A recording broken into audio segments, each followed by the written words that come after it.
Christina Applegate was famous, rich, and had the perfect job in Hollywood.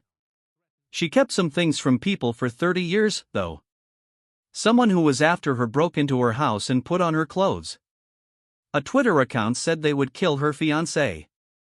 And after one night with music, a popular TV producer got hurt in a way she could never explain. She got pregnant by a man who held a glass to her neck when she was 19. Everyone who worked on Married with Children knew. Why didn't anyone help? The truth about her life finally came out, and it's worse than anyone thought. Applegate was born in Hollywood, California, on November 25, 1971. And her life has always been connected to show business. Robert William Bobby Applegate, her dad, was a staff producer at Dot Records. Nancy Lee Pretty was her mother. She was an actress and folk singer who made an album called You've Come This Way Before. She even named her daughter Christina after Andrew White's painting Christina's World and then used the same name for one of her songs, as if her daughter's life and her own work were connected. Almost right away, that story changed. A few months after she was born, her parents split up. After that, her dad got married again and had two more kids, Elisa in October 1977 and Kyle in July 1981. While Christina grew up in Laurel Canyon with her mother in the 1970s. It was hard to get money. Nobody was there to help or watch the kids. Christina began working with her mother at a young age. She was in front of a camera before she could even speak. She was in a Play-X baby bottle ad when she was only 3 months old. Not long after that, she and her mother were in an episode of Days of Our Lives in 1972. The baby Christina was cast as a baby boy just because the production needed a baby and she was available. This is one of those strange facts about child actors that says a lot. She had a Screen Actors Guild card by the time she was in school. She worked for years before she was old enough to read the papers that said she had to do the work. When you have that kind of background, you change quickly.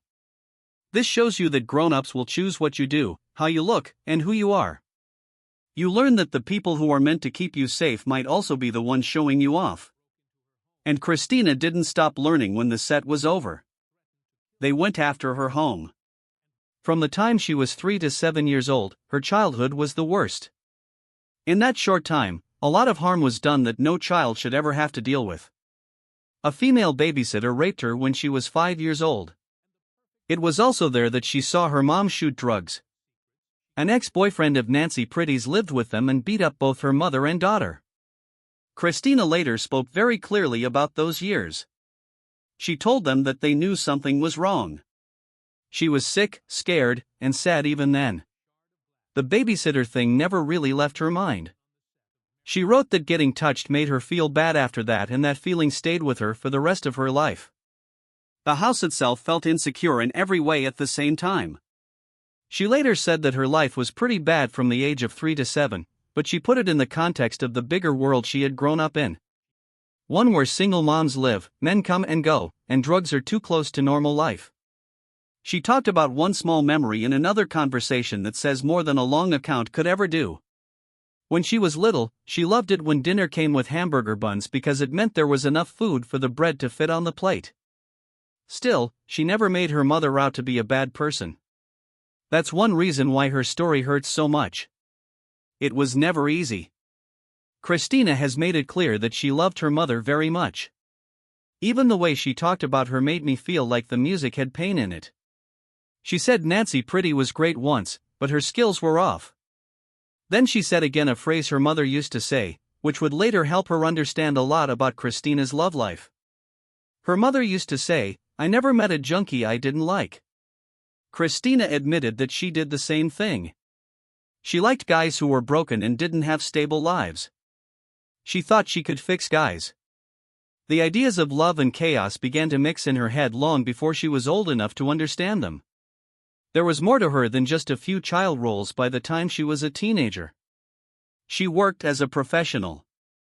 She had already been in the scary movie Jaws of Satan in 1981. Then, in 1984, he worked with Scott Baio on Charles in Charge. In 1986, she was on Silver Spoons, and from 1986 to 1987, she had her first regular series part as Robin Kennedy on Heart of the City. The stress was already too much for her at 15, and the damage from her past was showing up in new ways. One of the worst times was when songs from her own family came on. When Christina was a teenager, her mother told her to think about liposuction. That fact stuck with her. It was one of the main causes of the eating problem that came after. When a young girl's mother tells her that surgery might make her body look better, she doesn't just think about it and forget about it. It stays. It takes hold. Every time she looks in the mirror, it changes how she feels about herself. Then she got the part that made her famous and almost broke her. Applegate was cast by Fox as Kelly Bundy on Married with Children in 1987. The first episode of the show aired on April 5, 1987, just as the new Fox network was trying to make a name for itself. Christina was 15 when she got the part, 16 when the show began, and 25 when it finished in May 1997, having run for 11 seasons and 259 episodes. Kelly Bundy became one of the most well-known TV figures in music. Because she was the naughty and hot bigger sister, Christina had to live with the idea of being that way for years. The clothes alone reveal some details. Tight leather miniskirts, crop tops, fringed jackets, and liquid dresses that were so tight that Christina later said it would be visible if she ate. Something as small as a grape. It got so bad by the 5th season that she wrote that the crowd would laugh before she even said her first line. Kelly Bundy was now just an entry, a body, or a show. Christina went without food so she could stay in that picture. She has been open about the fact that she was thin during those years. She wrote that she had to get even worse with her eating problem if she wanted to wear the clothes she thought Kelly would wear. A whole bagel was not possible. She would take a scoop of the bread and eat only a part of it because even half of it felt like too much. It didn't end with food either. The activity went on and on. She went to spin class, worked out with a trainer, and then dance class for 2.5 hours more some days. It was all motivated by the same desperate need to be perfect. The same feeling that it didn't matter what shape she was in, it wasn't enough. It wasn't good for you. It was really punishment that looked like direction. She broke down in a way that seemed almost symbolic by the end of the show. She shaved her head for the last season. For a whole year, the directors had to give her a wig. They did it as a small way for her to say no to giving Kelly Bundy all of herself all the time. Fox even gave her a Kelly Bundy spin-off after the show finished in 1997, but she turned it down. Not long after that, she turned down the lead part in Legally Blonde as well. It became a big hit after Reese Witherspoon took it.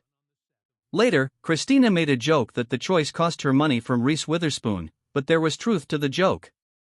She had been stuck in one picture for so long that maybe leaving another version of that trap felt like the right thing to do at the time. During those years, neither her job nor her personal life was calm. In fact, it looked a lot like the same pattern from childhood, but it was more dangerous and had more glamour. At the MTV Video Music Awards on September 6, 1989, one of the most well-known stories from that time took place. She was 17 years old. She was asked to give a speech, and through friends in Los Angeles, she became close with Brad Pitt, a 26-year-old actor who wasn't well known at the time. At first, they were friends, but then something changed. He was asked to go with her to the VMAs. He took her mom Nancy Pretty, and her best friend Lori Allison there in the car. During the show, though, Christina's eyes were fixed on Sebastian Bach, the lead singer of the band Skid Row. From what she said, she stared at him all night.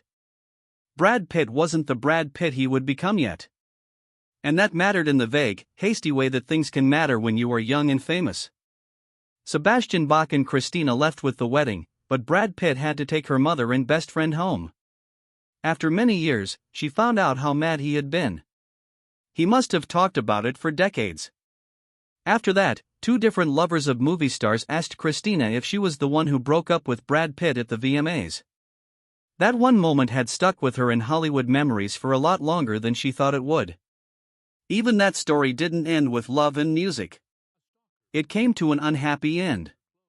After she broke up with Bach, she found out he was already seeing someone else and had a 1-year-old child. So, the risky choice that seemed exciting at the time turned out to be empty very quickly. After many years, Christina and Brad Pitt were okay with it. She said she was young and that he deserved better. She also dated Anthony Kiedis of the Red Hot Chili Peppers for a short time around the same age. He was 26 when she was 17, and they broke up. According to her memoir, their first meeting was so normal it was almost funny. She and her mom went to a farmer's market with him. She made a joke about how rock that felt. Still, the relationship had the same unevenness that a lot of others do. She thought back to a strange thing he said to her about not using deodorant. Then he asked her to do his laundry after they were done together. She did it. She was 17 years old. 66. No one spoke up to music, say that this was very strange. David Boreanaz was a guest star on Married with Children in 1993, before he became popular from Buffy the Vampire Slayer or Angel. She dated him at that time.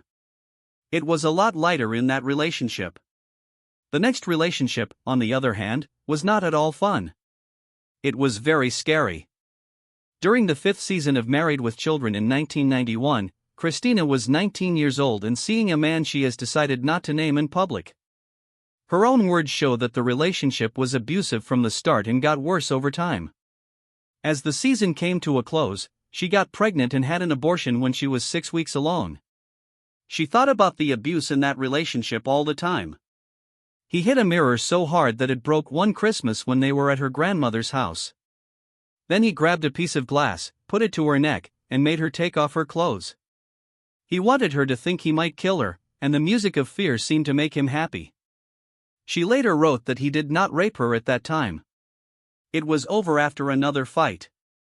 He hit her with a cigarette lighter and poured a whole bottle of tequila down her throat during that event. She left after that. It's interesting that the people who were trying to save her were not the ones who had let her down as a kid. These people were her TV family. Everyone on Married with Children knew what was going on. Ed O'Neill, who played Al Bundy, was very angry and wanted to keep her safe. Katie Siegel stepped in too. In a way, they were like her family trying to save her when her real life got too dangerous to handle. Later on in her work, she had another scary experience, but this one is still unsolved in her mind. Christina went somewhere with TV director Kim Manners at some point. She passed out. She woke up the next day with marks on her body, mostly on her butt, but she couldn't remember what had happened. She said she didn't remember.